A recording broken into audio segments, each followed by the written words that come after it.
that these idols that are out there make us think that we know stuff that we really don't. So that was important, and basically he's encouraging people to start using inductive reasoning, science. My favorite story about him, though, is that one night he was out in a wagon with a friend, and they came to an area that had snow on the ground, and he had an idea, and he asked the driver to stop, and he went to a farm right there, bought a chicken, and had the farmer's wife pluck the chicken, and he took the plucked chicken, newly freshly killed, out into the snow and stuffed it with snow. Because what he did, he wanted to do is experiment to see if the cold snow would retard the spoilage of the meat. Unfortunately, he apparently got sick doing that and ended up with pneumonia and died. So his experiment with chicken and refrigeration killed him. That's just, I think that's hilarious. You know, I wouldn't want to die that way myself.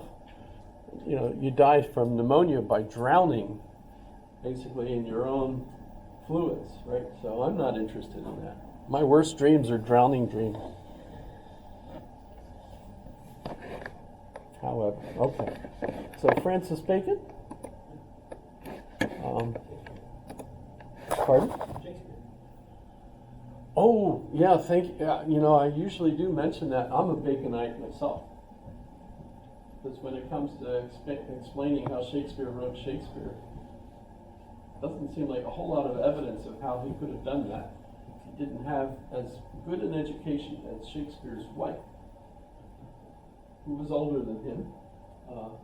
And by the way, all of the real smart people in Shakespeare's plays are women. It's just true. Read the plays, you shall see. The women are the smart ones.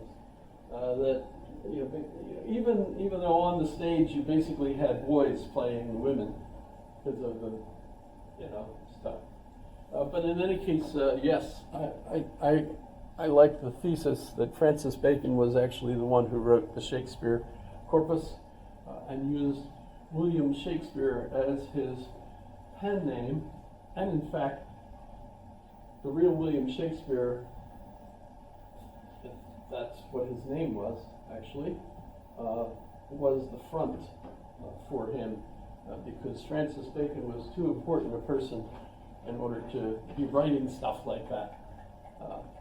So for fun, he wrote that stuff and had his friend, obviously, present it as his own work, etc.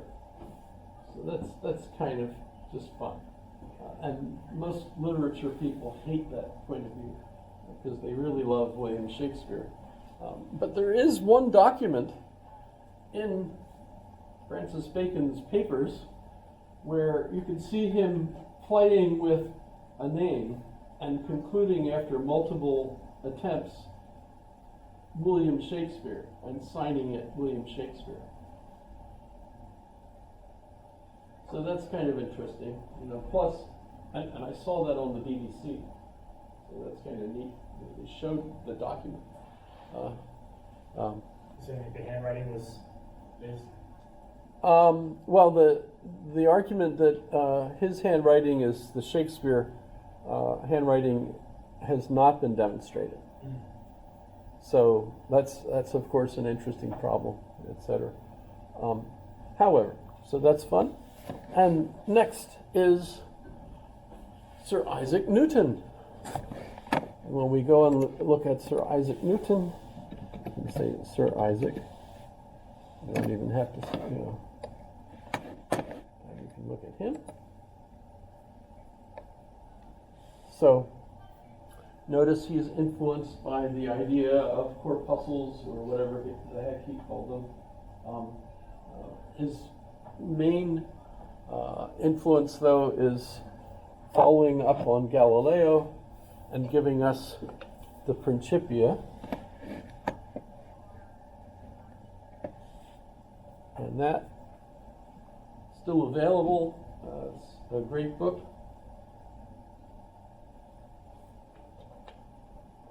It's been superseded in many ways, of course, by new ways of doing things and so on.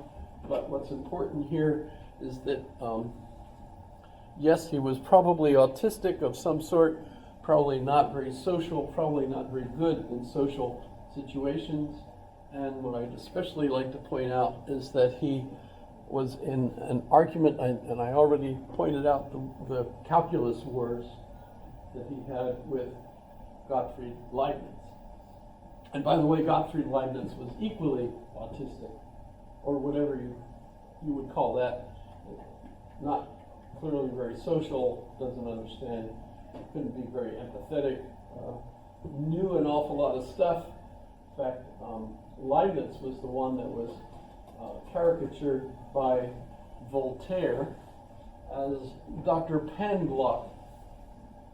Panglot means he knows everything. So he knew everything, but bored people to death, etc. And a lot of it, as far as Voltaire was concerned, was absolutely ridiculous stuff. Actually, Leibniz is actually amazing. But so is Sir Isaac Newton.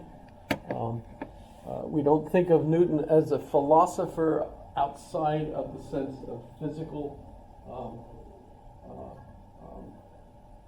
laboratory type experiments and so on. Of course, the idea that there is such a thing as gravity is a metaphysical idea. And remember, even though we use the concept of gravity, we say that gravity, the force of gravity is 1g, one gravity, right, and all that. If we go to Einstein and more contemporary things, we realize that there is no force called gravity. You can't find it or anything, but instead what we have, of course, is motion in the universe, and things move in curved space, and as a result, right, I'm kind of being accelerated by the Earth, and that's what gives me the feeling of weight, etc. Is the push that the Earth is, and the clearest example of that is if you're out in space and you're weightless, there are no G forces on you, right? That's what it would be like without that acceleration from the Earth. All of that is fun. So he was wrong about gravity.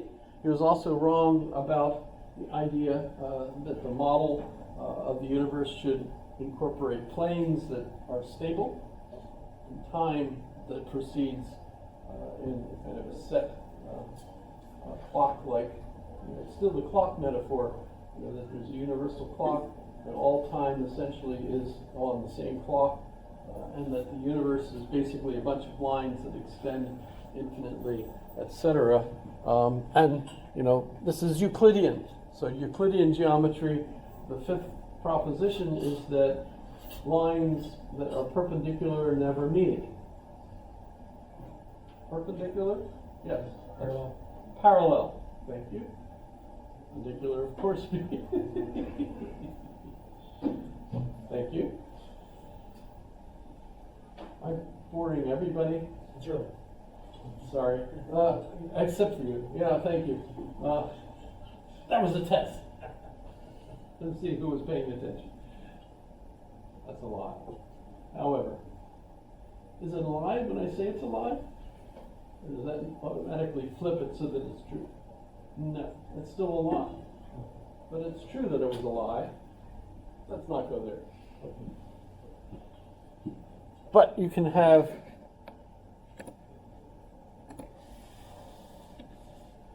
hyperbolic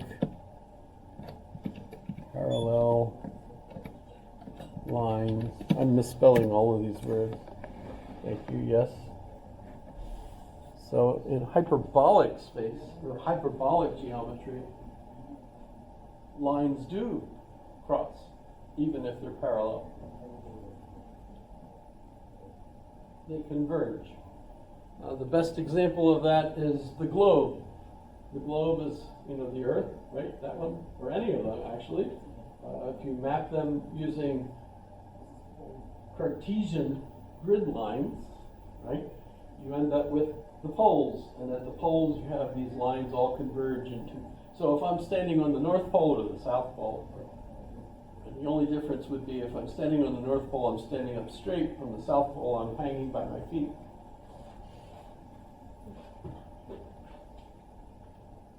I thought that was funny. You end up with, well, if you're standing on the North Pole, which direction is south? Every direction. Every direction, right?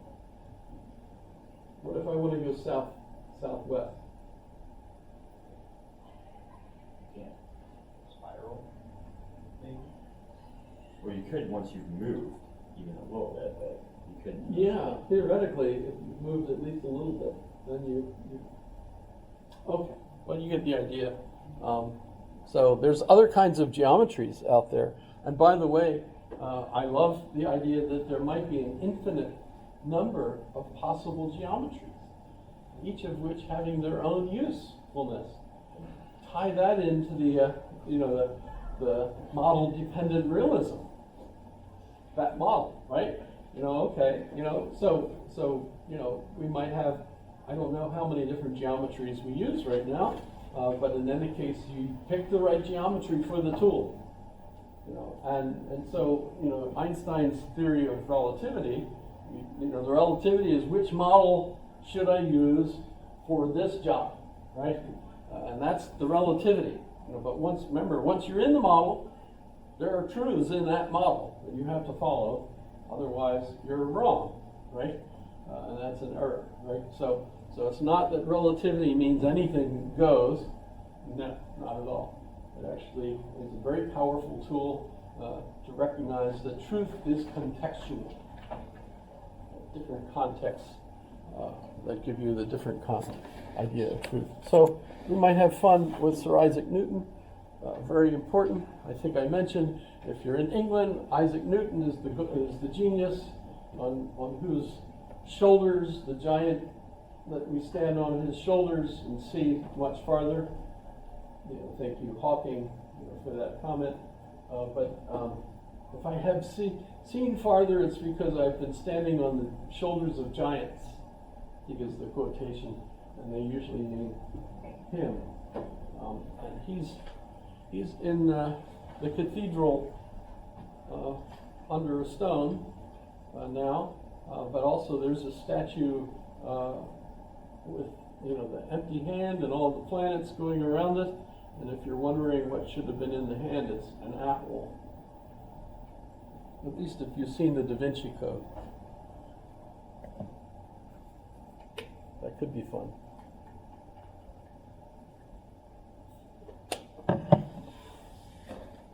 And then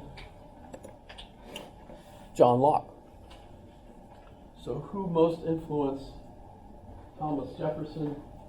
Those were his three idols. And John Locke, of course, the one that influenced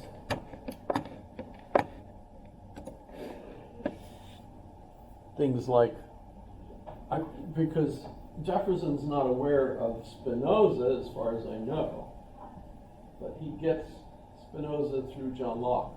So the idea of religious toleration, a very important part of our social contract in the United States, even though it's very difficult for a lot of people, is the idea that we should respect other people's religions.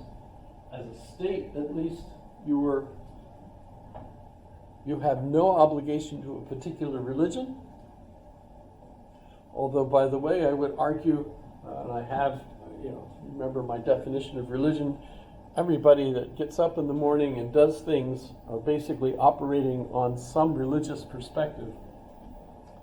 Because you have a meta-narrative that explains why you're doing all those things. I have to go to school. I have to get a job. I have to raise a family of at least 15 children. Okay, that one got a response. Okay. God bless you. We even say God bless you for a metaphysical reason. It's just, we might not even agree on what those reasons are. Big difference between John Locke. If you read his treatise, what we end up with is the people that form the social contract do not give the executive every right.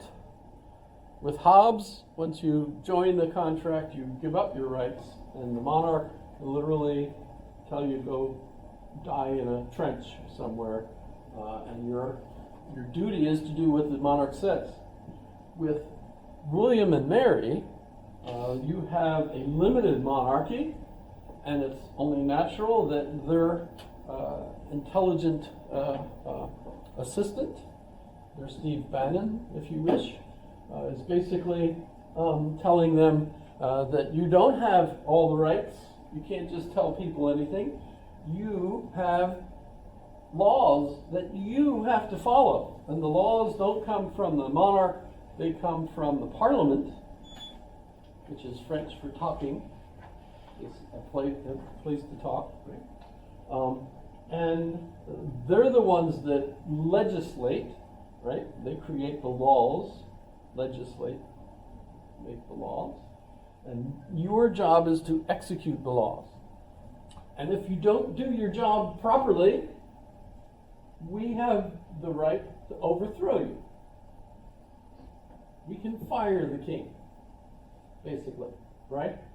And so Locke is really, you can see that's much closer to what we ended up with, because even though when George Washington famously retired from being the general of the army and then got elected president, could have stayed president but declined. So he could go back to Mount Vernon and ride around and get sick from pneumonia, etc. But so he left, and so they ended up with presidents instead of a king, and we don't have automatic renewal, etc. We don't have your heirs becoming the next king, although